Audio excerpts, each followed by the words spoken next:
Welcome back to Faith Walk with Debbie. At the end of 2020, I had been told that after the surgery, the journey that I was on would get a lot easier. But that's not at all what I experienced. Because I was expecting easy street, I think that also impacted me even harder. The radiation process was all completed, but the skin irritations and side effects really hit me a lot harder than what I had expected. I had nothing to compare it to though, therefore, I really didn't know what to expect. I was now beginning to start to get back into my routine of medical appointments, which was an adjustment from the previous couple months after I had surgery where I was recuperating.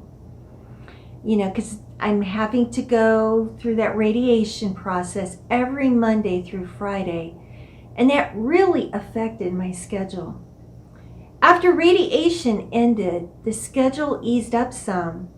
However, the treatment plan for that Herceptin and Perjeta was for an entire year. I had already received 3 months of it in 2020. But after the chemotherapy and through surgery recovery, I didn't receive any.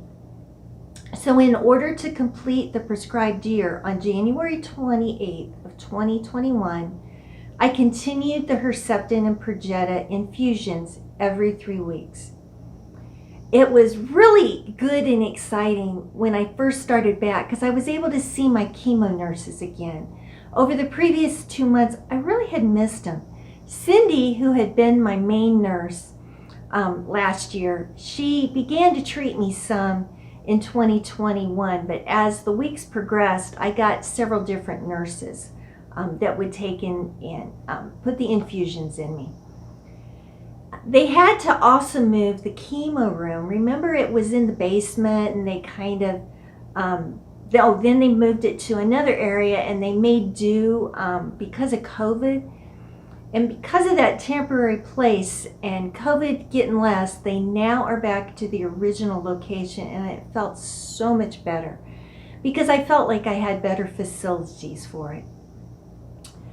Because my oncologist had left, I was given a new oncologist. He was recommended because he agrees with using some alternative treatments. And because I don't like to have to use medicine any more than I have to, that sounded really good to me. And about the same time, my nurse navigator left. She was a jewel.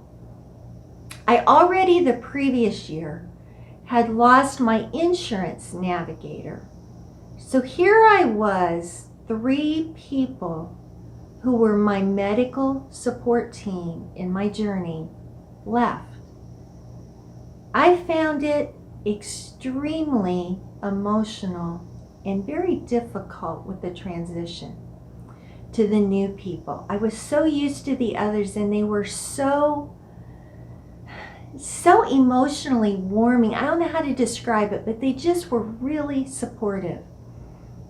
My previous supporters really took time to answer questions and to encourage me.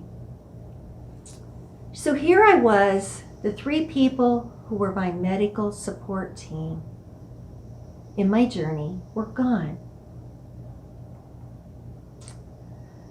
I tried to adjust, but I met my new oncologist for the first time in January.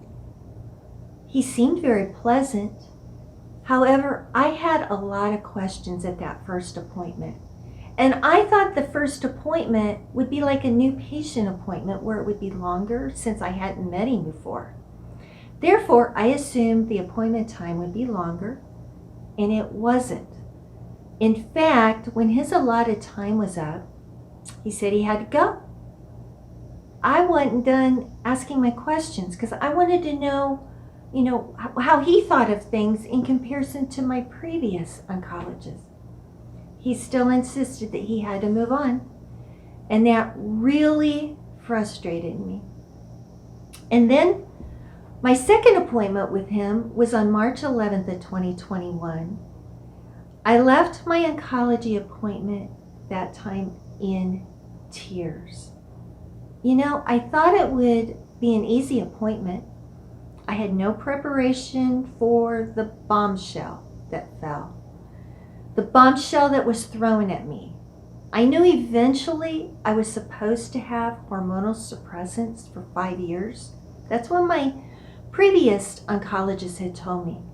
I wasn't thrilled about that, but I didn't think that would begin until maybe in October, when I was done with all the infusions of the Herceptin and Perjeta. So I thought I still had time to research to see if there was any other alternatives. Instead, my current oncologist informed me that it was time to start them right then.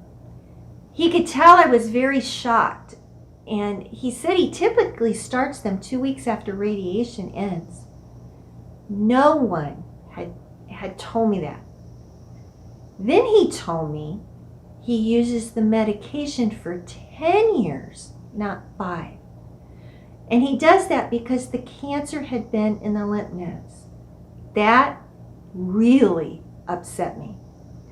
Then he informed me that there were 7 major side effects from that medicine. One of the major side effects was bone density loss. And because of that, he wanted me to go on what's called Prolia. And that really upset me. See, I already have osteoporosis, and my regular doctor knows that. And he says that the side effects of the osteoporosis medicines are worse than the osteoporosis. So he told me not to use them and to just increase the amounts of calcium and D.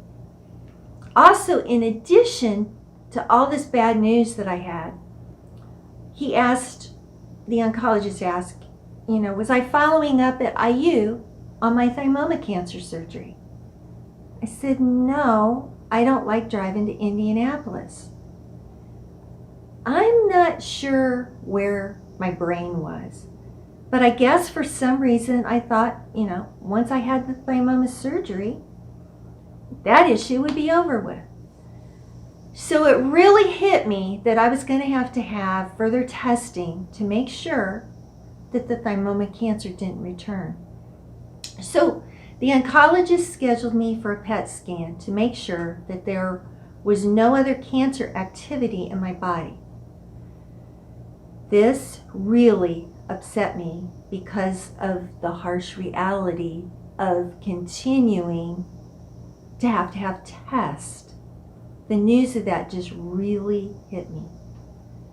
I tried to hide the tears that were welling up inside of me until he left the room. And after he left, I sat in the room and I cried and I cried. And after a while, the nurse came in and directed me to my Herceptin and Perjeta infusion. And while I talked to the chemo nurse, I just let the tears flow.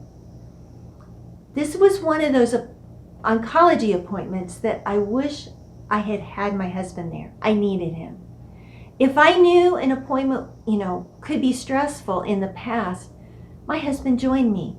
But because I had no idea this appointment was going to go the way it did and the bombshell be thrown at me, he wasn't there. I did not know I need him.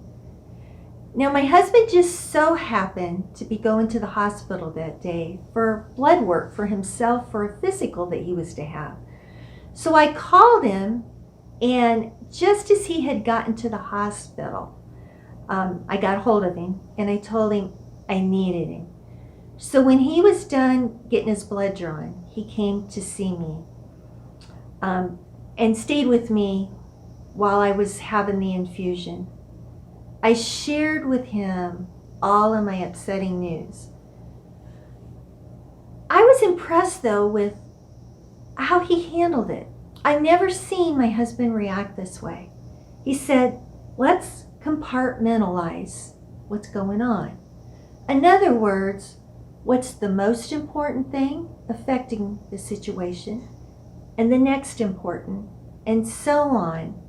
so I wouldn't feel overloaded. He said just listening to me made him feel overwhelmed. And that night and evening and the next morning, I still cried and cried at different times. I was so emotionally upset about the situation. I told him I wanted to be strong.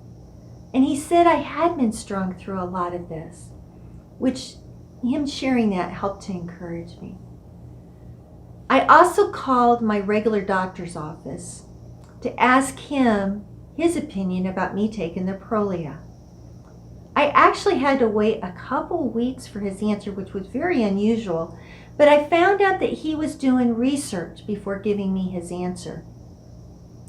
He said the side effects of Prolia scared him. And after discussing the situation, he agreed for me to increase my calcium and vitamin D even a little more and to not take the Prolia. Then after 6 months, have another DEXA scan to see how my bone density was doing. The oncologist wanted me to also take anastrozole for the hormone suppressant. And I had talked with several people who were on hormone suppressants, and they were taking tamoxifen. So I called my nurse navigator to ask her for more clarification about the anastrozole versus the tamoxifen. And she mailed me fact sheets about them. And she said if I had any questions after getting the information, I could call and talk to my previous nurse navigator who happened to be filling in for her the following week. That was an absolute blessing. Tammy, my previous nurse navigator, is wonderful. Tammy spent a half an hour over the phone looking up and explaining the information. She explained that there were studies that had been done on anastrozole, and that actually anastrozole, taken only a few years, that it actually could do better than even 5 years of tamoxifen. So after talking with her, that helped ease some of my concern. I still felt anxious about taking the medicine for 10 years. You know, I was just beginning to feel like my body was getting closer to normal and I didn't want to have to do anything else. I did not want medicine to change my moods or to cause my fatigue or to make my osteoporosis worse. Again, I felt like a stressed out robot going through the motions, and I really did not feel I had a choice in regards to taking the hormone suppressant. Mainly because I guess that, they've had such good success with it, and I want to make sure that this junk of cancer doesn't come back. I had been told it would greatly increase my chances of the cancer not returning.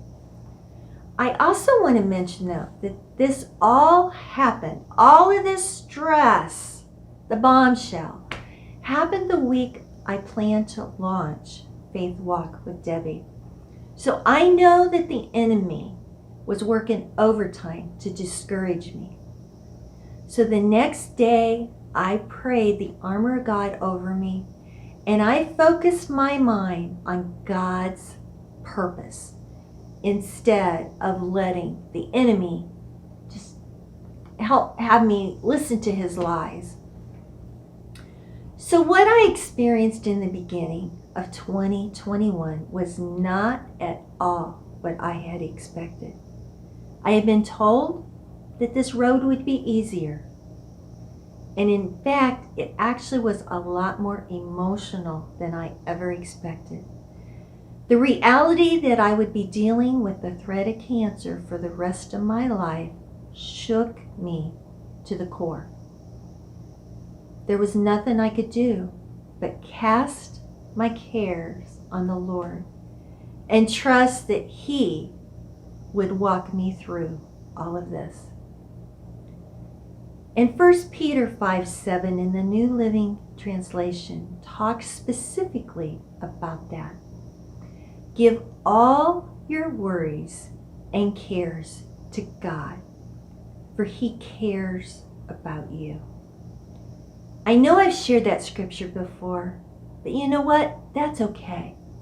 We need to gravitate to the power of God, and there's some of those verses that just really speak that power to us. And that verse really speaks to me. His word says that when we're afraid, we're to give it to Him. The reason for that is because He cares for us. Therefore, if He cares for me, I have to trust that He will help me through the anxiety of all of this journey.